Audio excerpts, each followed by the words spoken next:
Hello everybody, welcome to my channel once again. Okay, so now I know there are some things that really bothers people, especially when it comes to speaking and writing section of IELTS. Yes, and that is vocabularies. They will tell you that they need some vocabularies, which is true. Before you can get that band 8 or band 7 you need an adequate amount of vocabularies, which will help you. Yes, you need a simple sentence with a very high sounding vocabularies that you're able to use, not the ones that you can't use. Okay, so now we're gonna be going through some vocabularies and the synonyms to them, because in IELTS it is very imperative that you paraphrase. Even in your speaking, you don't give them back the question the way they gave you. No, you can't. You have to change in the word. Paraphrasing means your ability to change the sentence, change some grammar to the sentence, and give it back to the examiner with the same meaning. Okay, you're changing few words and you're making it have the same meaning, but you're not carrying it. They can't tell you this is a cup and you're giving it back to them. They can't ask you this question, is this a cup? And you want to introduce the question, you're giving them, is this a cup? No, you have to change the words. You have to paraphrase in such a way that it will have the same meaning, but some of the words will be different. Yes, so you're changing the word and giving it a new meaning altogether. Okay, so we are going to go over some few vocabularies that are helpful, that helped me during my own time, and I think will help you too. Okay, the first thing is illustrate. As you see that most times during the IELTS writing part 1, they'll tell you this table below illustrates the number of people in a given institution. Okay, so you cannot tell them the given table illustrate, the table below illustrates. You're going to change the words there. Okay, so what other words can you use to show illustration?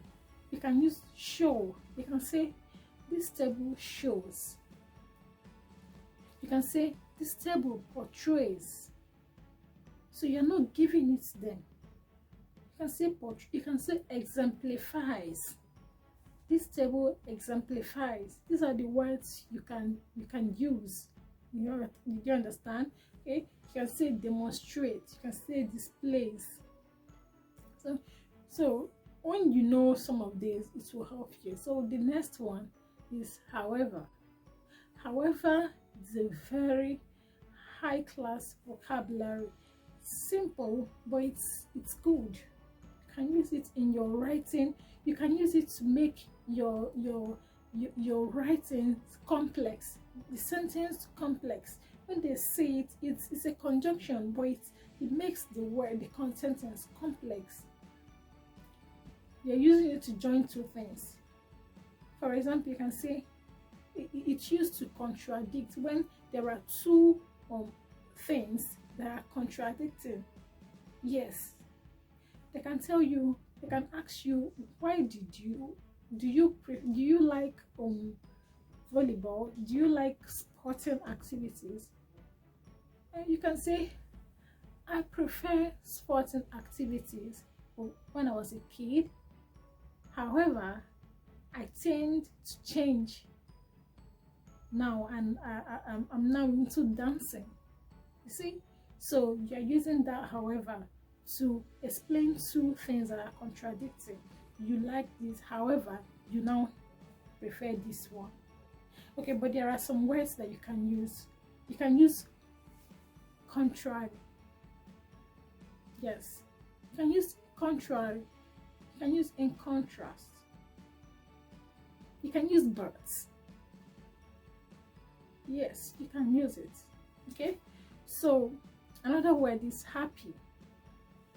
Sometimes they'll ask you to say something, to explain, to tell your story in the speaking part, and you'll be given a question that has happy in it, and you don't know what to use. Okay, you can use ecstatic. I was ecstatic. I was happy. You can use jubilant. I was jubilant. Yes, these are some of the words you will use in your IELTS speaking, and the examiner will be wowed. You can say jubilant. Okay? You can say jaunty. You can say pleased. Pleased. I was delighted. See? I was delighted. So these are the words you can actually use. Okay? So another thing is destroy. Destroy. Destroy. Another synonym to it can be ruin. Yes, it can be demolish, it can be slay. Okay, so these are, you just tend, when you have like 6 vocabularies in your scattered in your writing, yes, the examiner will be pleased, will be jubilant with you. See? Okay, so you are not expected to repeat words in IELTS writing now. You're not expected to repeat words over and over again. I know there are some words that it's difficult to get the synonyms there, but you can have even a synonym to it, then you interchange. Then you can use the word in another way. Okay, so another word that is also good is plethora. Okay, plethora. So what are the words you can use for this? It's a very good word. One of the words I used during mine. So it means many. So you can use, the synonyms can be many, it can be in excess, it can be abundance, it can be superfluity. Okay, so and so many many other synonyms for it. Okay, another one is relish. This can be helpful during your speaking or even your writing when you're talking about food. That's you want to say that you enjoy the particular dish, a particular meal, a particular cuisine. Okay, so what synonyms can you use? You can use the verb to enjoy, to savor. It's a very nice word. To appreciate. You understand? To even love, enjoy. When it comes to, you use it when you're describing about a particular meal that you enjoyed. Yes. Okay. So another word is conclusion. So you can't be saying in conclusion. Another word you can also say conclusively. To recapitulate. Very high sounding vocabulary. To recapitulate. It's very nice. You can say in summary. In summary. Yeah. So these are the words you can use. Okay. So what other words? There are so many of them. Difference. When you have difference between this and this, can be disagreements. Can be inequity. Dissimilarity. Dissimilarity. Okay. So another one is wrong. Wrong. What synonyms? Incorrect. It can be inaccurate. It can be erroneous, improper. Improper. Okay. Another one is little. It can be diminish, diminutive, minute, itsy bitsy. Okay. So many words. End. It can be terminate. So it can be conclude. It can be cease. It can be cessation. Okay. So describe. can be portray, characterize, illustrates, shows.